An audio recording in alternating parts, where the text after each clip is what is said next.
I've had many other experiences that pointed to the impact of my family's unprocessed Holocaust trauma on me. I remember once in a therapy session, I was laying on the mattress, kicking and pounding, and what came out from me, with no idea this was coming, in a loud voice I yelled, "It's not my fault. It's not my fault that your mother was killed in a concentration camp."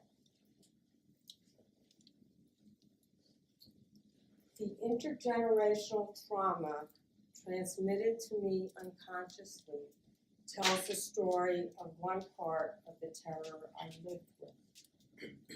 The impact of my mother's jealous, competitive, domineering way of parenting me, and my father's demand for me to be perfect and his need to be idealized tells the most pressing part.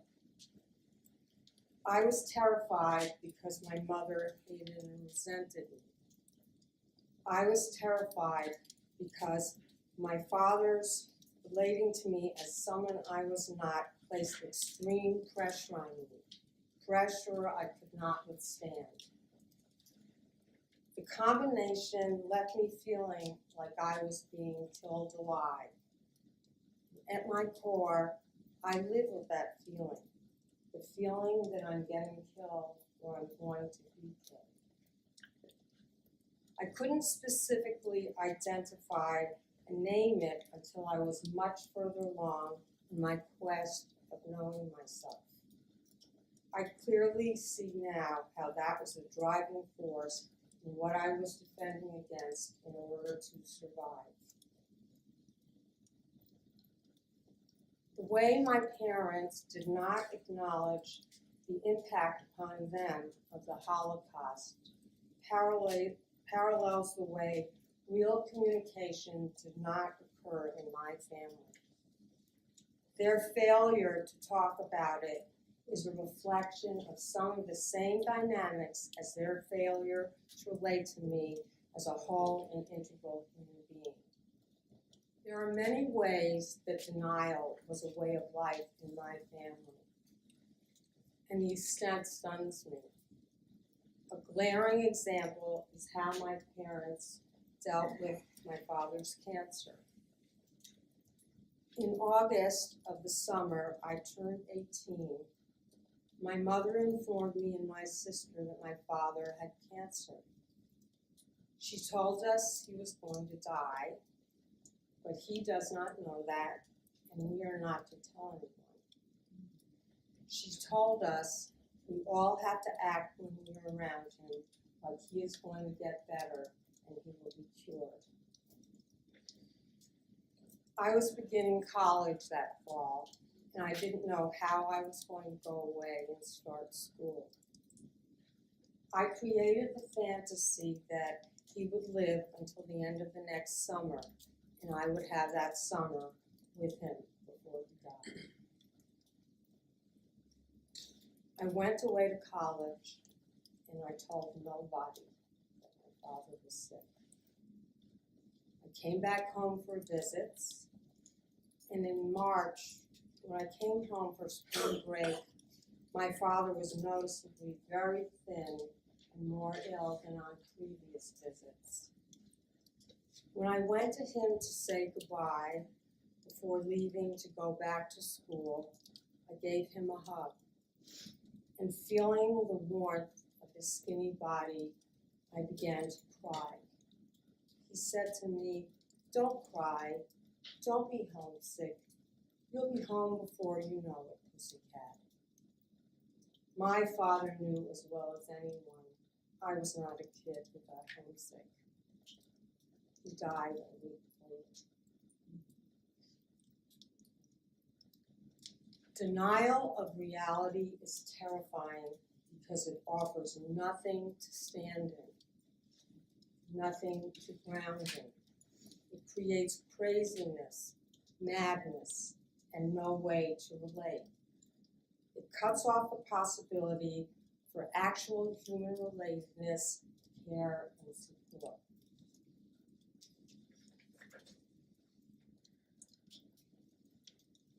I grew up not wanting to need anything. Wanting or needing anything pits me up against my fear that I will be experienced as a bother to another person. And I would say putting it that way is mild. It goes way beyond the fear of being a bother. I have an uncanny ability to contract and lower the threshold of need, battening down the hatches to adjust for the lack of supplies. The feeling of expansion and moving out into my environment has been the journey of my therapy. Some years back, in a workshop where I was doing personal work, I was looking into the eyes of the therapist and I asked, "Do you hate me?"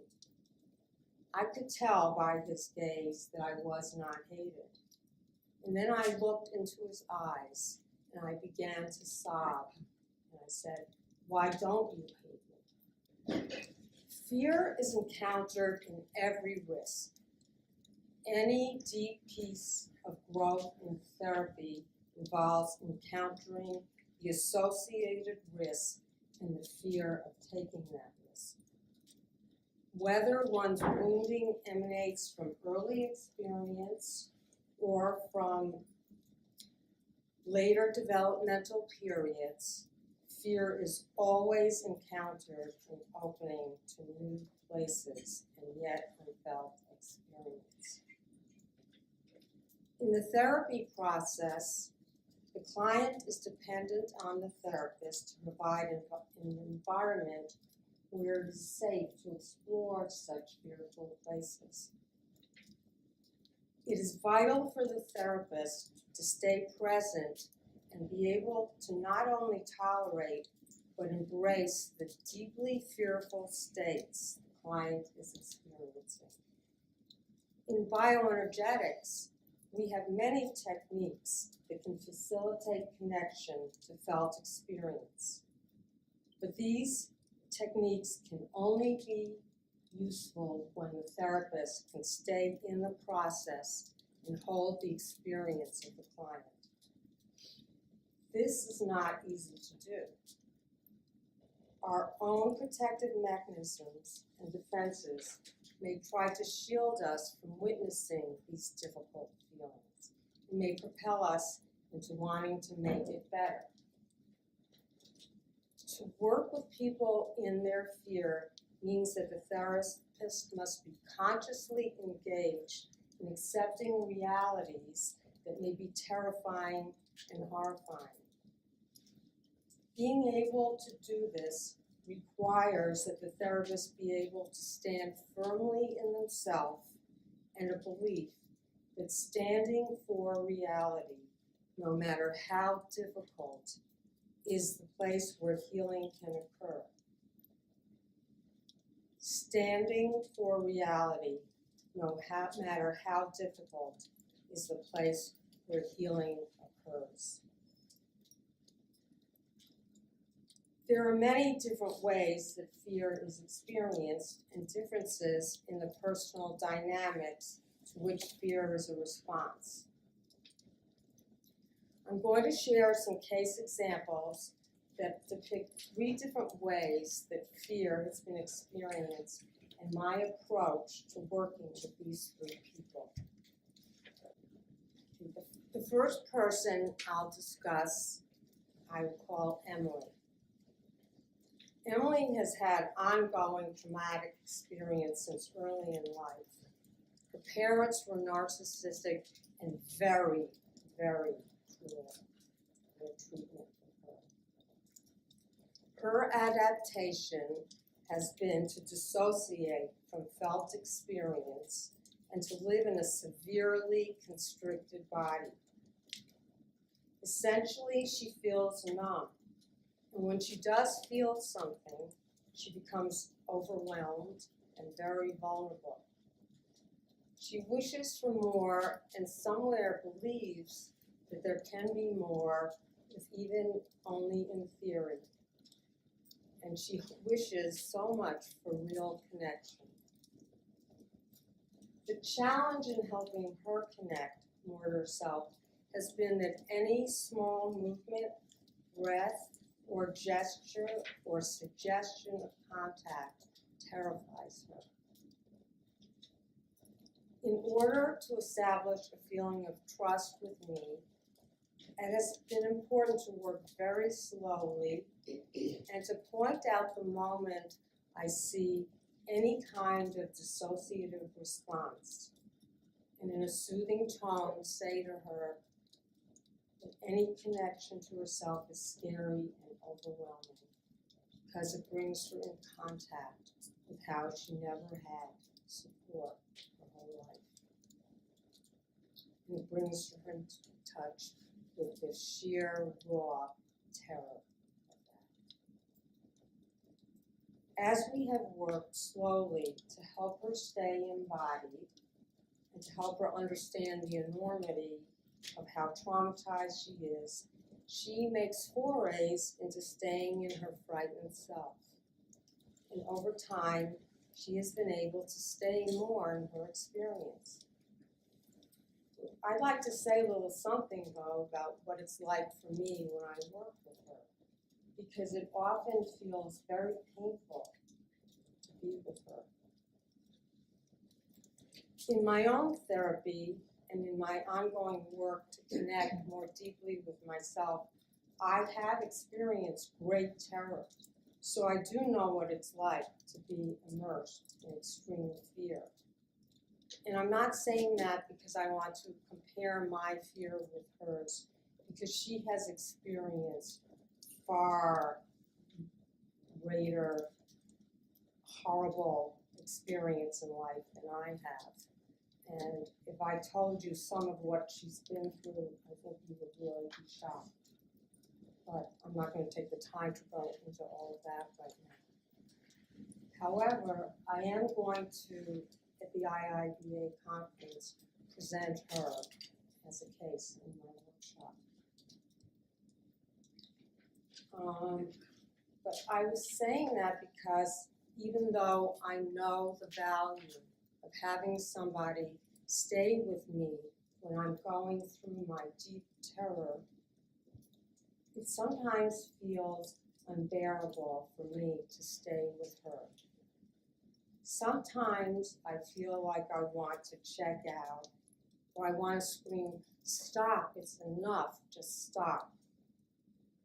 My reaction is partially something that she will need to be able to do. Be able to feel and express her anger toward her perpetrators. But it also is a genuine reaction of mine because it just feels so painful and heartbreaking that this is how she lives and what she's living with. I remember after one session where she experienced very strong terror and sadness, I wondered if I should have contained her more in the session, and I was concerned about the impact that it had on her. I thought about contacting her after the session, but something in me didn't feel like it was a good idea. I felt in a mixed position because while I was concerned, I thought contacting her might make her feel diminished, that I did not respect her autonomy and her ability to have her process. So I lived with my concern until I saw her the next week. When I saw her, I asked her how she had felt after the last session. She said, "Good." Being in her reality, though difficult, and being met there feels better to her than no contact.